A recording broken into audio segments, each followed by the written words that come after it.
Hey Sparkies, welcome to class tonight. I have a really important question for you guys. Do you know what an image is? Yes, I said an image.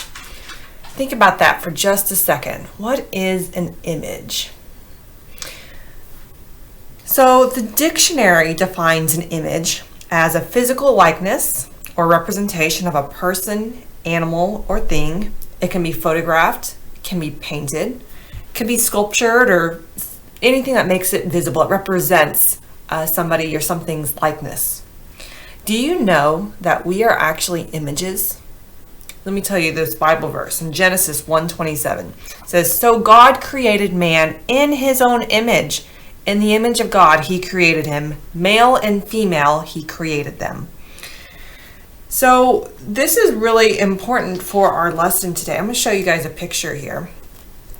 You see that? Isn't he cute? Do you know who this is? It's okay if you don't. This is my son. His name is Gabriel. So this is a picture of Gabriel. So do you think this is actually Gabriel? This right here? It represents him, doesn't it? But is it Gabriel? Can he talk like Gabriel? Can he scream like Gabriel or cry like Gabriel? Or rub food all over the house like Gabriel can? No, it can't, right? Because he's an image. So we are kind of like this picture here of God, right? We are not God, just like this picture isn't Gabriel, but we're created, this picture was created to be a likeness of Gabriel, and we are created to be a likeness of God. He created us to be perfect, but when sin entered the world, it sort of warped what that picture was supposed to look like, what that image was supposed to look like. And so sometimes we don't always represent the way God is supposed to be in this world. So we can use our words to describe Jesus. We can write about Jesus. We can tell other people to read the Bible. But you know, one of the best ways to show other people who Jesus is to reflect Jesus, to actually be his image. If we can show other people God's image in us, they'll be able to recognize him more easily. So how can we do this? Well, do you guys know what this is? This is a mirror, right?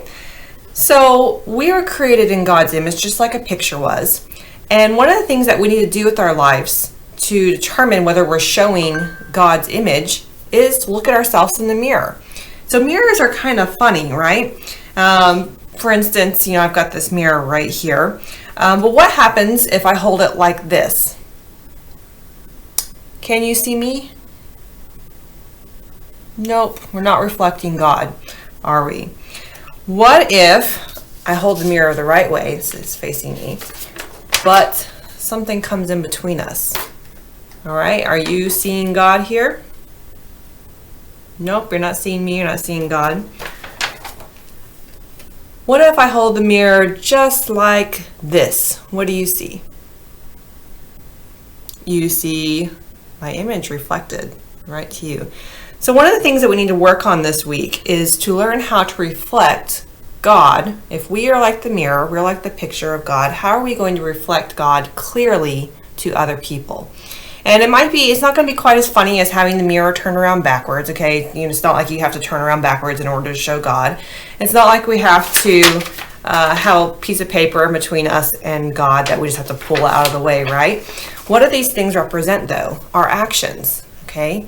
Our actions and the things that we say. We've been talking about what we can do and what we can say that will help other people see Jesus in us more clearly. Remember a couple of weeks ago, we talked about the light in the pumpkin, how we are God's light. So we build our character, our reflection, through thousands and thousands of choices, one decision at a time. Like I said, we've been talking about some of the ways that we can reflect God. I want to remind you of a few of those right now. One of the first ways that we can reflect, and one of the most important ways that we can reflect God's character, is through something called love. Love. And like 1 John 4:19 says, we love because he first loved us. Do you know how many verses are in the Bible about love and how we should love other people through God?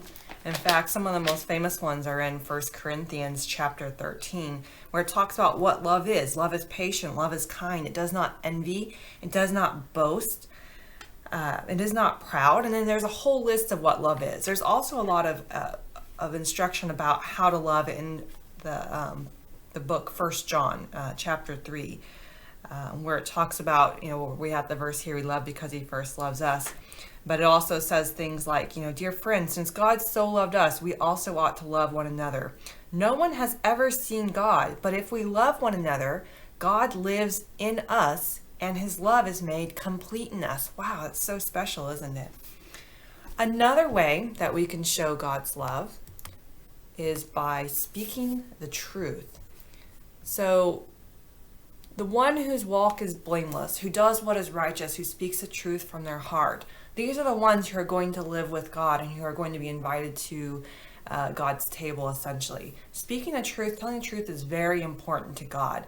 But we also need to remember that we need to speak the truth in love. Okay, the truth isn't something that we just want to beat other people over the head with until they admit that we are right and they are wrong. The truth is important for us to share and to spread, but do it in a loving manner.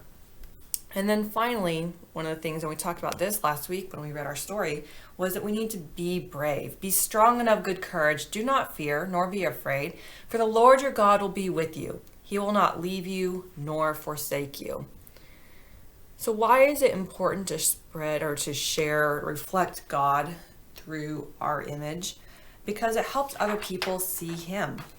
And you know what? Some people may not like what they see. There's a lot of Christians around the world who really aren't liked by other people who don't believe in God.